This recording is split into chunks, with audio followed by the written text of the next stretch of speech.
என் கண்பானவர்களே, இன்றைக்கு அருமையான கெர்ஷோ நம்ம அதில் இருக்கிறபடினால இந்த ஆராதனையும் கூட எடுப்பார் என்று மிக வாஞ்சியோடு இருந்தேன். காலையில வந்து அவரை சந்திக்கும் போது நீங்க வர்ஷிப் எடுத்துங்க அப்படின்னு சொன்னாங்களே, காரணத்தை கொடுத்ததுக்காக அவருக்கு நன்றியை தெரிவித்துக் கொள்கிறேன். பிரியமானவர்களே, நாம் இந்த வருடத்தில், அதாவது கடைசி நேரங்களுக்குள்ள நாம் கடந்து வந்திருக்கிறோம்.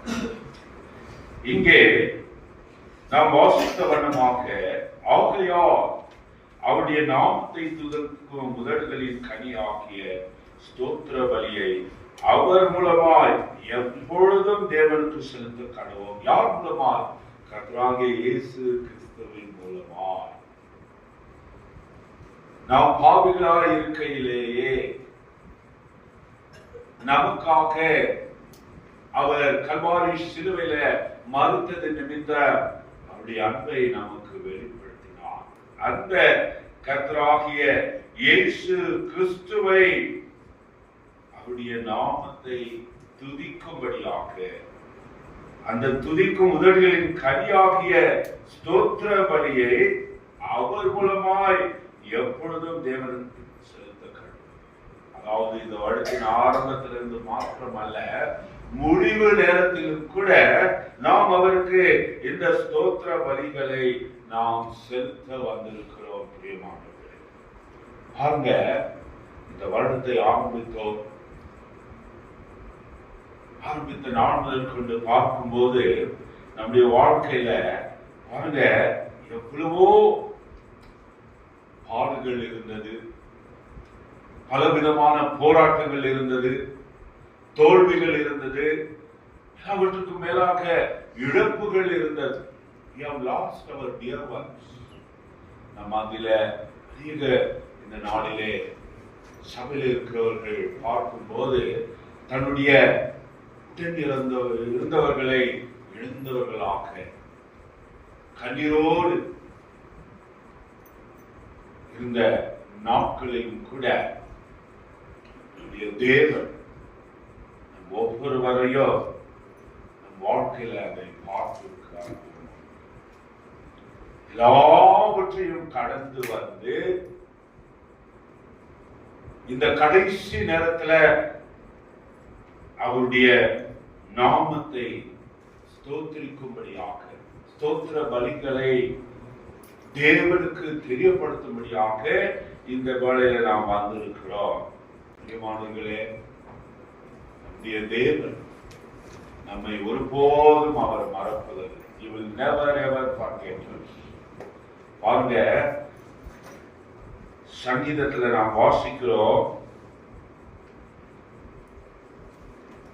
56வது சங்கீதம் 8-9 வசனம் வாசிங்க. என் அலைச்சல்களை தேவனில் எண்ணி இருக்கிறீர், என் கண்ணீரை உம்முடைய துருத்தியில் வையும், அவைகள் உம்முடைய கணக்கிலே அல்லவோ இருக்கிறது. நான் உம்மை நோக்கி கூப்பிட்ட நாளில் என் சத்துருக்கள் பின்னிட்டு திரும்புவார்கள். தேவன் என் பட்சத்தில் இருக்கிறார் என்பதை அறிவேன். அன்பானவர்களே, தேவன் நம் பட்சத்தில் இருக்கிறார். அது எந்த விதமான சந்தேகமும் இல்லை. இங்கு வந்திருக்கிற அமர்ந்திருக்கிற நம்முடைய நிந்தையெல்லாம் புரட்டி போட்ட இந்த கில்காலிலே அவருடைய பிள்ளைகளாகிய நாம் இங்கே பார்க்கும்போது நம்முடைய தேவன் அவர் நாம் வாசித்த வண்ணமாகவே நம் பட்சத்தில் அவர் இருக்கிறார். நம் பட்சத்தில் இருக்கிறார். பாருங்க, எவ்வளவு அருமையாக இங்கே எழுதப்பட்டிருக்கிறது. என் அலைச்சல்களை தேவன் எண்ணி இருக்கிறேன். எவ்வளோ அலைச்சல் இருந்தது. நமக்கு ஒவ்வொருவருடைய வாழ்க்கையில நாம் சிந்தித்து பார்க்கும்போது 2025ஆம் ஆண்டை நாம் மிகவும் அருமையாக தான் ஆரம்பித்தோம். ஆனால் நாட்கள் கடக்க பார்க்கும்போது பலவிதமான சம்பவங்கள், விபத்துகள், பலவிதமான காரியங்கள் நம் ஒவ்வொருடைய வாழ்க்கையில நடந்து இருக்கு. ஆனால் நீ ஒரு வேளை என் கண்ணீரை என் தேவன் காணவில்லை என்று நீ அங்கலாய்த்துக் கொண்டிருக்கிறாயா? இன்னும் அந்த அலைச்சலோடு இங்கே அவருடைய சமத்துல வந்து அமர்ந்து கொண்டிருக்கிறாயா?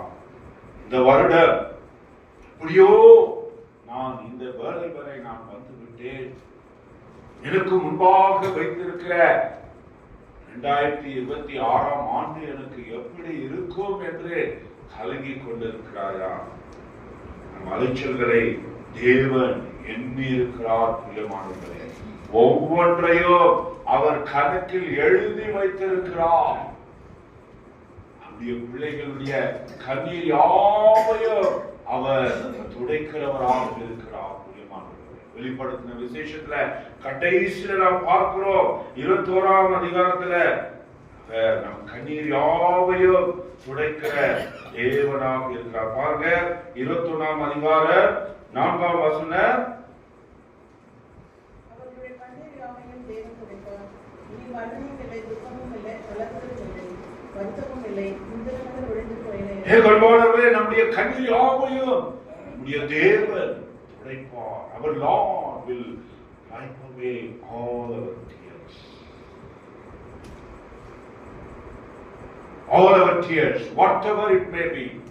அவர் சொன்னவனமாகவே நம்முடைய கண்ணீர் யாவையும் தேவன் துடைப்பார். இனி மரணம் இல்லை. ஒரு நாள் துக்க நாட்கள் முடிந்தது என்று தேவன் சொல்கிறார். துக்கம் இல்லை, துக்கம் இல்லை, அலறுதலும் இல்லை.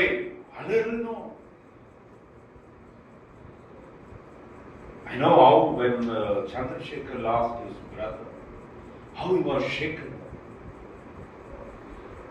உண்மையிலே உடன் பிறந்தோரை நாம் எடுக்கும் பொழுது எவ்வளவு நமக்கு நம்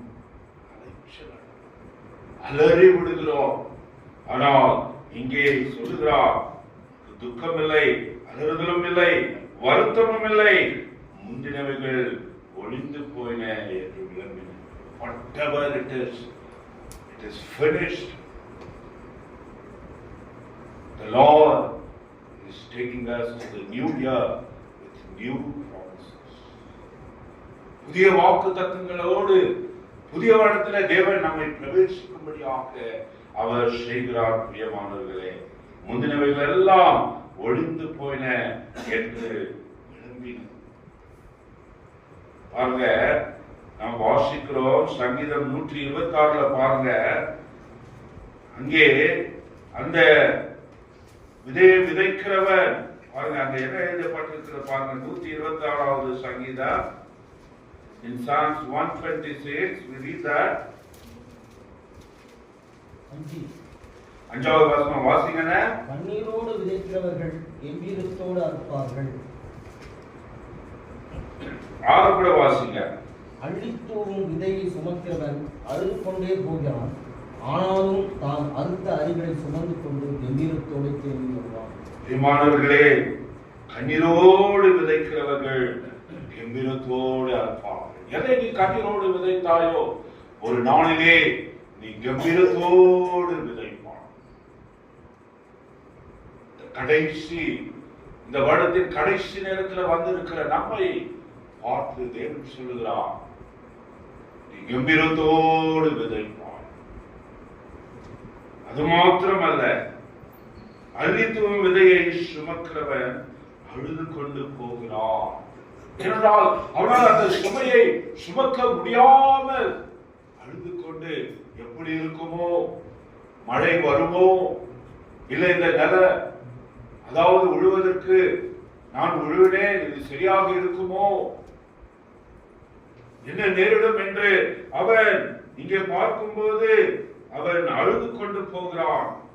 ஆனாலும் தான் அறுத்த அரிகளை சுமந்து கொண்டு கம்பீரத்தோடு திரும்பி வருவான். எஸ், இதுதான் நம்முடைய தேவன்.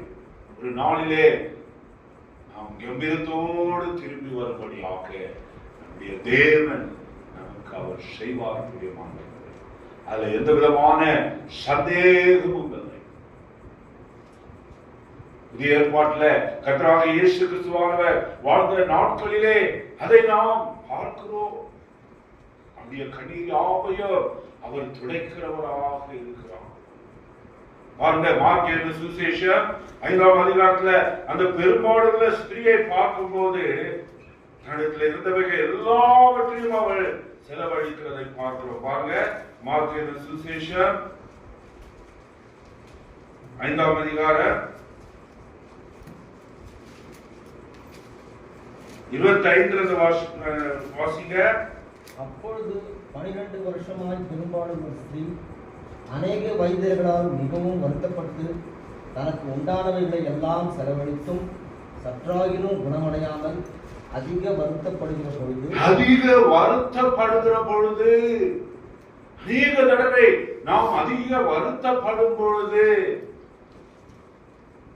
மத்தேயு 11:28 சொல்கிறார், வருத்தப்பட்டு பாரம் சுமக்கிறவர்களே நீங்கள் என்னிடத்தில் வாருங்கள், நான் உங்களுக்கு இளைப்பாறுதலை தருவேன்.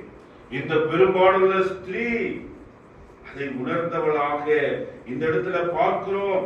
அதிக வருத்தப்படுகிற பொழுது இயேசு கிறிஸ்துவை குறித்து கேள்விப்பட்டு நான் அவருடைய வஸ்திரங்களை ஆகிலும் தொட்டால் சொஸ்தமாவேன் என்று சொல்லி ஜனக்கூட்டத்துக்குள்ளே அவருக்கு பின்னாக வந்து அவருடைய வஸ்திரத்தை தொட்டால். பாருங்க, அவளுக்கு இருந்த நம்பிக்கை, அவளுக்கு இருந்த திடமானது, அவளுக்கு இருந்த அந்த தைரியம். அதாவது தன் வாழ்க்கையில இருந்தது எல்லாவற்றையும் செலவழித்து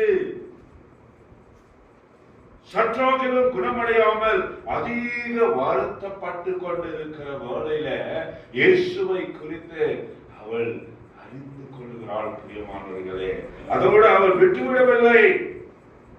அதாவது அவளுக்குள்ள ஒரு விசுவாசம் இருந்தது. அவருடைய வஸ்திர தொங்கலை ஆட்சி தொட்டால் குணமாவேன் என்று யார் சொல்லுகிறார்? அதாவது அநேக வைத்தியர்களால் மிகவும் வருத்தப்பட்டு தனக்கு உண்டானவர்கள் எல்லாம் செலவழித்த ஸ்திரீ இந்த வார்த்தையை சொல்லுகிறார். அவளுக்கு இருந்த அந்த விசுவாசம் அப்படியே சொன்னவனமாக அவள் தொடுகிறது நிமித்த பாருங்க, அங்கே அந்த பாகத்தை எல்லாம் நாம் அநேக தடவை வாசித்து இருக்கிறோம். அங்கே 34ஆம் வசனத்துல பாருங்க, இயேசு கிறிஸ்துவானவர் அவளை பார்த்து என்ன சொல்லுகிறார்?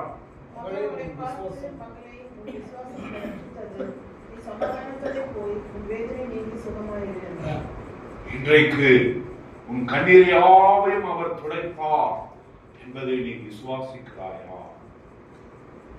இங்கே பார்த்து சொல்லுகிறார், மகளே உன் விசுவாசம் உன்னை ரட்சித்தது.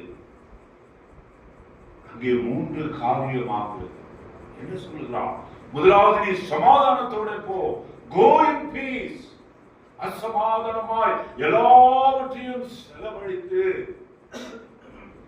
எல்லாம் முடிந்தது என்று நினைத்துக் கொண்டு அங்கலாய்த்துக் கொண்டு இருக்கிற வேளையில, வருத்தப்பட்டு கொண்டு இருக்கிற வேளையில, கண்ணீரோடு இருக்கிற வேளையில, இங்கே அவள் இயேசுவானுடைய வஸ்திரத்தை தொட்டது நிமித்த இங்கே அவள் குணமடைகிறதை பார்க்கிறோம். உடனடியாக அந்த அவளுக்குள் இருந்த அந்த பலவீனம் நீங்கி போகிறது. பிரியமானவர்களே, அதை பார்த்து சொல்லுகிறார், நீ சமாதானத்தோடு போய் உன் வேதனை நீக்கி.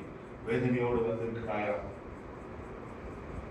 இந்த வருடத்தின் கடைசி நேரத்துல உன்னுடைய வேதனையெல்லாம் தாங்க தேவன் இந்த நாளிலே இந்த கில்வால் சபையில மத்தியிலே இருக்கிறார். நம் கண்ணீர் யாவையும் நாம் வாசித்த வண்ணமாகவே பாருங்க, அந்த சங்கீதத்துல நாம் வாசித்தோமே, சங்கீதம் 56 என்ன எழுதப்பட்டிருக்கிறது? என் அலைச்சல்களை தேவனே எண்ணி இருக்கிறேன், என் கண்ணீரை உம்முடைய துருத்தியில் வையோ, அவைகள் உம்முடைய கணக்கில் அல்லவோ இருக்கிறது. அவர் மறக்க மாட்டார். பிரியமானவர்களே, யார் மறந்தாலும் நம்முடைய தேவன் நம்மை ஒருபோதும் மறப்பதில்லை. சமாதானத்தோடு போ, வேதனை நீங்கி சுகமாயிரு. சுகமாயிருக்கும்படியாக நம்முடைய தேவன் நம் ஒவ்வொருவரையும் பார்த்து சொல்லுகிறார். நம்மை பார்த்து சொல்லுகிறார். நம்முடைய வேதனை எல்லாம் நீங்கி நாம் சுகமாய் இருக்கும்படியாக இன்னுமாய் அவர் அதிகமாய் நேசித்த ஒரு குடும்பம், அதாவது லாசருடைய சகோதரி மார்த்தாள் மரியாள். அங்கு பார்க்கும்போது பாருங்க, யோவானின் சுவிசேஷம்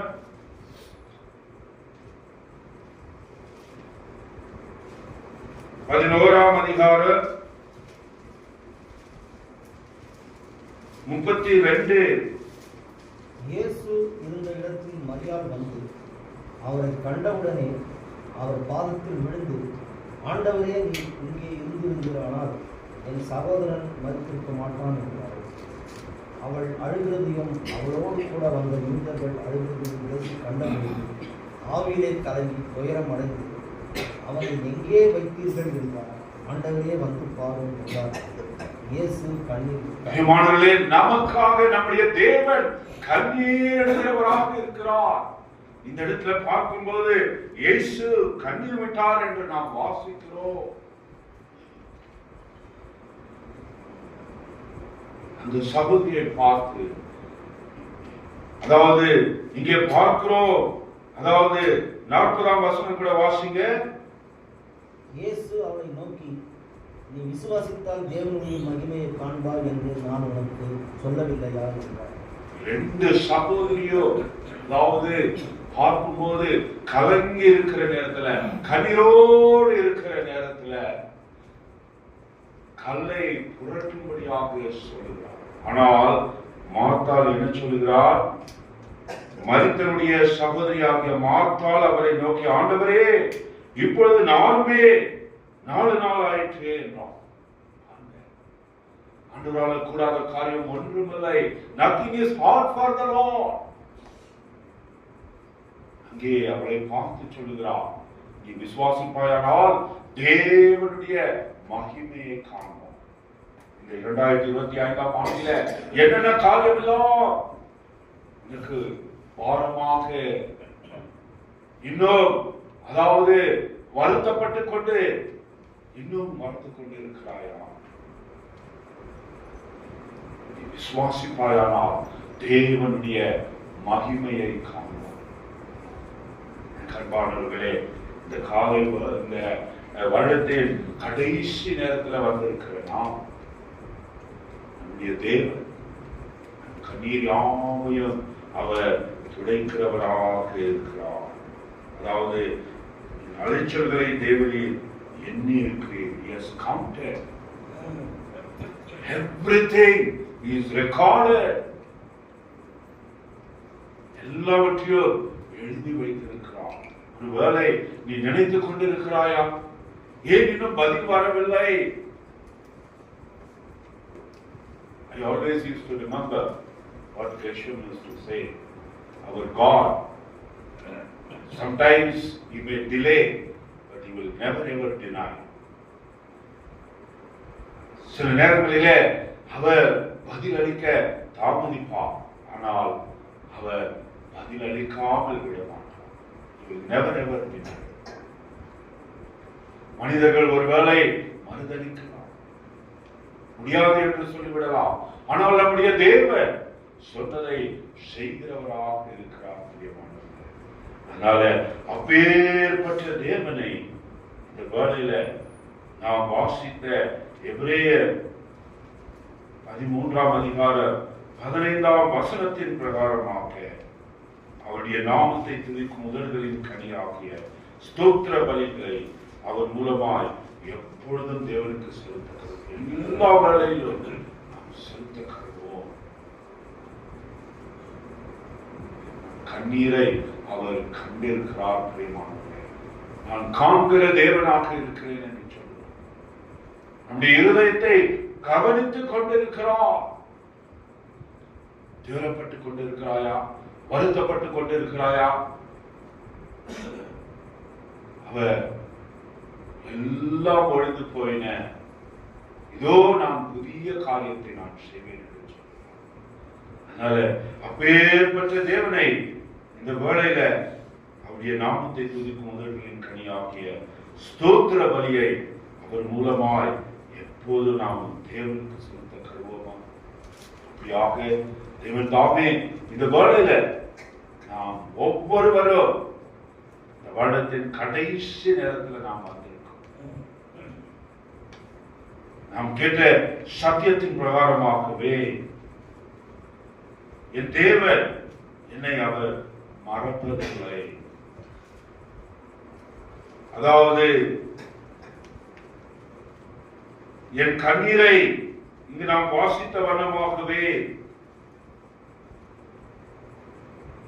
அவருடைய கணக்கில் அவர் எழுதி வைக்கிறார்.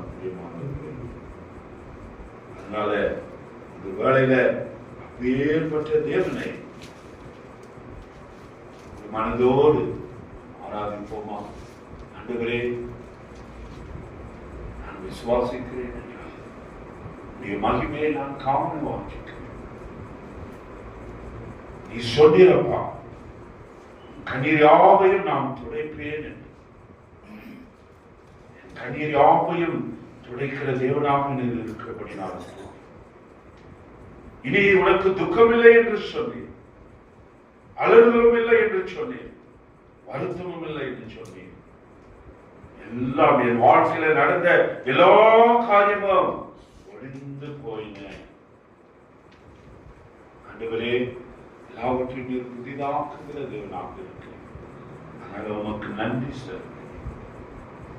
உன் மனதோடு நான் ஆராதிக்கிறேன் என்று சொல்லி அவரை நாம் ஒவ்வொருவரும் அவரை நாம் ஆராதிக்க போகிறோம். தேவன் தாமே நமக்கு உதவி செய்வார். வாலிப பிள்ளை முதலாவது ஆண்டவரை துதிப்பார்கள். அதற்கு பிற்பாடு ஒரு சகோதரன் ஒரு சகோதரன். நாம் கேப் விடவே கூடாது, தாமதிக்கவும் கூடாது.